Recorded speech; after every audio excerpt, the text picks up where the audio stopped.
Neyse ki buradaymış. Ay. Arkadaşlar merhaba.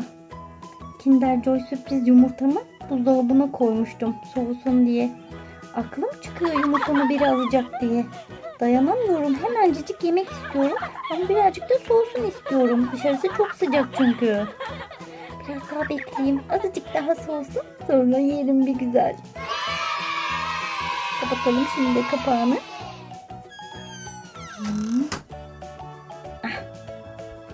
Ben biraz gidip oynayayım koca ayıyla. Koca ayıyla birazcık top oynayalım. Ondan sonra da yumurtamı yerim. Bize katılmaz mısınız? Koca ayı yakala.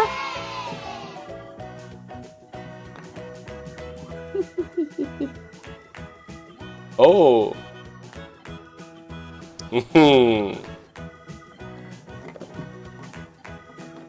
Hop, yakala.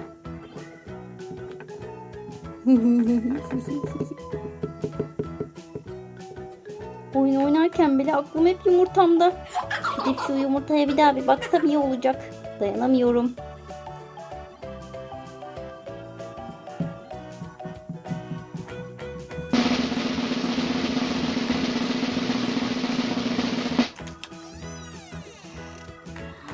Oh, yumurtam burada duruyor. Yaşasın. Korkmama gerek yok. Yumurtam burada. Kapağını kapatayım.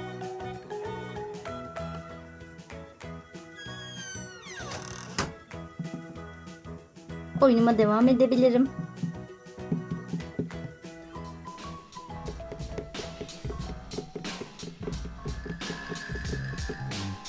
Kardeşim. Efendim kardeşim. Benim aldığım kokuyu alıyor musun? Alıyorum tabii. Sanırım bir Kinder Joy kokusu bu. Evet. Aynen böyle bir koku. Şuradaki dolabın içinde. Birazcık yesek ne olur sanki? Ne olur? Gel bakalım şu dolapta ne varmış başka. Ama kardeşim, izinsiz başkasının dolabı açılmaz. Biz Cadistan'dan geldik. Biz Cadistan'dan geldik. Bakarız. Gel hadi.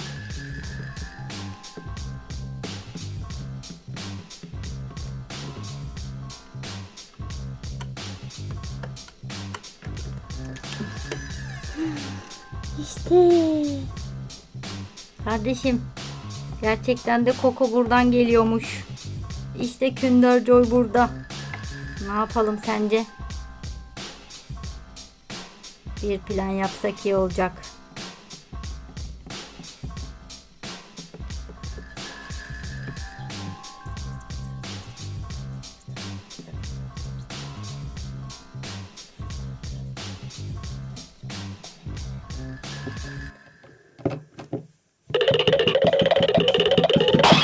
Ne oluyor burada? Ne oluyor acaba? Dolabın kapısı da açılmış.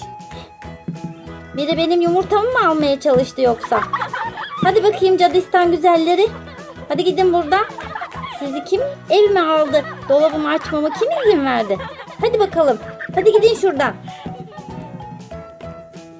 Aa. İnsanın yumurtası olmasa ne kadar zormuş. Biraz soğusun diye dolaba bıraktım. Hemen yiyecek birileri çıkmış. Olmaz ki canım.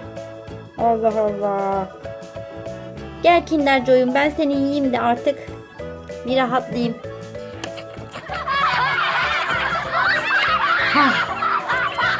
Oh,